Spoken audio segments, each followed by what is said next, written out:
안녕하세요. 2020년 9월 22일 화요일 매일 묵상입니다. 다 함께 새 찬송가 368장, 통일 찬송가 486장 1절과 4절 함께 부르시겠습니다. 주 예수여 은혜를 내려주사 고충 많게 하옵소서. 이 줄이고 목마른 나의 맘에 주 성령을 부소서. 주 예수여 충만한 은혜 내 영혼에 부소서. 주 예수만 나의 힘 되고 내 만족함 됩니다. 주 예수여 완전한 주의 사랑 나 받기를 원합니다. 그 사랑이 내 맘에 충만하여 날 기쁘게 하옵소서. 주 예수여 충만한 은혜 내 영혼에 부소서. 주 예수만 나의 힘 되고 내 만족함 됩니다. 아멘.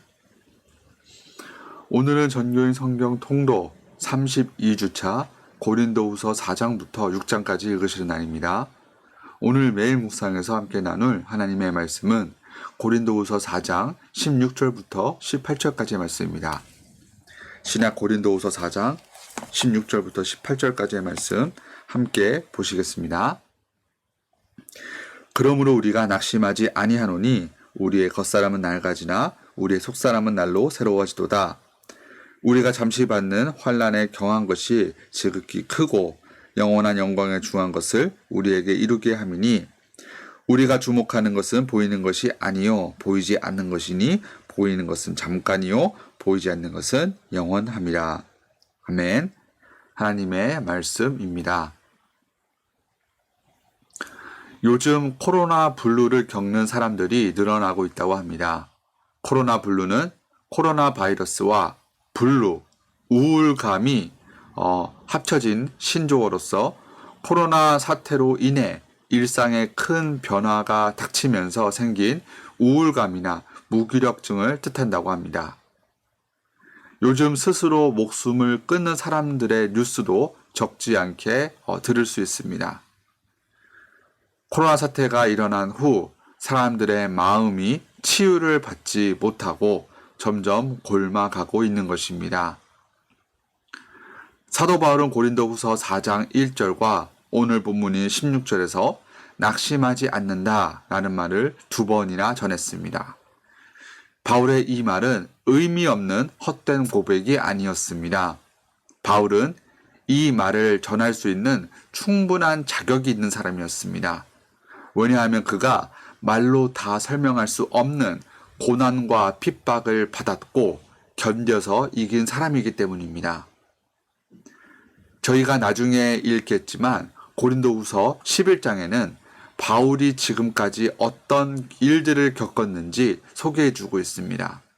고린도후서 11장 23절부터 27절까지의 말씀을 제가 읽겠습니다. 그들이 그리스도의 일꾼이냐 정신없는 말을 하거니와 나는 더욱 그러하도다. 내가 수고를 넘치도록 하고 옥에 갇히기도 더 많이 하고 매도 수없이 맞고 여러 번 죽을 뻔하였으니 유대인들에게 40에서 하나 감한 매를 5번 맞았으며 3번 태장으로 맞고 1번 돌로 맞고 3번 파선하고 1주야를 깊은 바다에서 지냈으며 여러 번 여행하면서 강의 위험과 강도의 위험과 동족의 위험과 이방인의 위험과 신의 위험과 광야의 위험과 바다의 위험과 거짓 형제 중의 위험을 당하고 또 수고하여 애쓰고 여러 번 자지 못하고 줄이며 목마르고 여러 번 굶고 춥고 헐 벗어노라. 바울은 이렇게 주의 일을 감당하다가 너무나 많은 고난을 겪었습니다. 이 중에 하나만 일어나도 견디기 힘든 사건 사고들이 바울 한 사람에게 전부 다 일어나는 것입니다. 이렇게 많은 일들을 겪은 바울은 사실 낙심할 수밖에 없었을 것입니다. 낙심하는 것이 당연했을 것입니다. 그런데 바울은 낙심하지 않고 오히려 자신의 연약함을 자랑했습니다. 삶의 고난과 어려움을 이겨냈습니다. 그래서 바울의 낙심하지 않는다라는 고백에 무게가 실릴 수 있었습니다. 바울은 어떻게 많은 고난과 어려움 가운데서도 낙심하지 않을 수 있었을까요? 그 이유를 함께 살펴보도록 하겠습니다. 고린도후서 4장 16절과 17절의 말씀 다시 한번 보시겠습니다. 그러므로 우리가 낙심하지 아니하노니 우리의 겉사람은 낡아지나 우리의 속사람은 날로 새로워지도다. 우리가 잠시 받는 환난에 경한 것이 지극히 크고 영원한 영광에 중한 것을 우리에게 이루게 함이니. 바울은 16절에서 속사람이 날마다 새로워지기 때문에 낙심하지 않는다라고 고백합니다. 모든 사람의 육신은 한번 태어나면 점점 약해져 갑니다. 그리고 다시는 자신의 육신을 가눌 수 없는 죽음의 순간을 맞이하게 됩니다. 그 누구도 죽음을 피할 수 없습니다. 또 사람의 몸은 여러 가지 질병과 사고로 인해 크게 다칠 수 있습니다. 이처럼 사람의 육신은 매우 연약하죠. 사람의 겉사람은 절대 나아질 수 없습니다. 그런데 사람은 육신으로만, 겉사람으로만 이루어지지 않습니다. 속사람, 영이 그 안에 있습니다. 예수님을 믿고 따르는 사람들의 속사람은 죄와 사망을 이기신 예수님을 점점 닮아갑니다.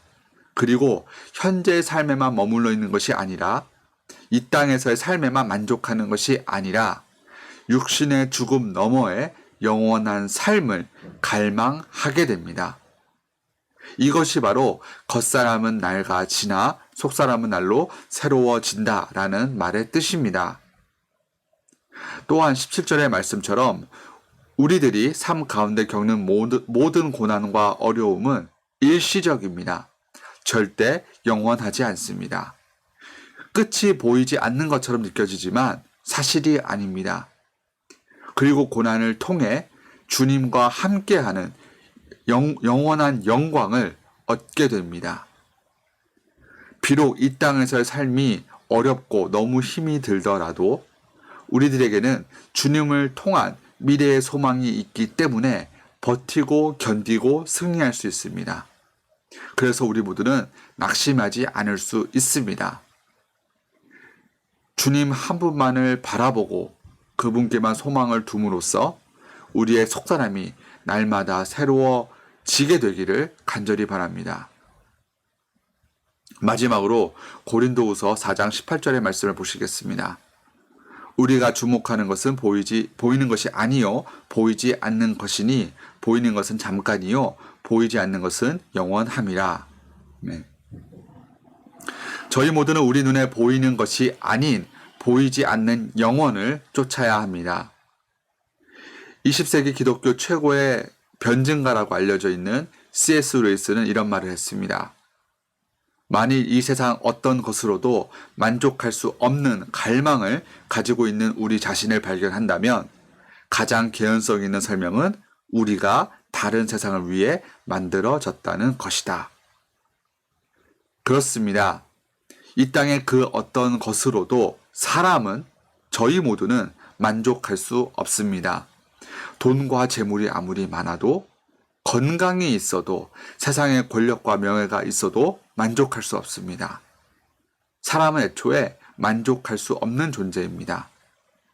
세상에 속한 사람들은 세상의 것들을 늘 원할 수밖에 없습니다.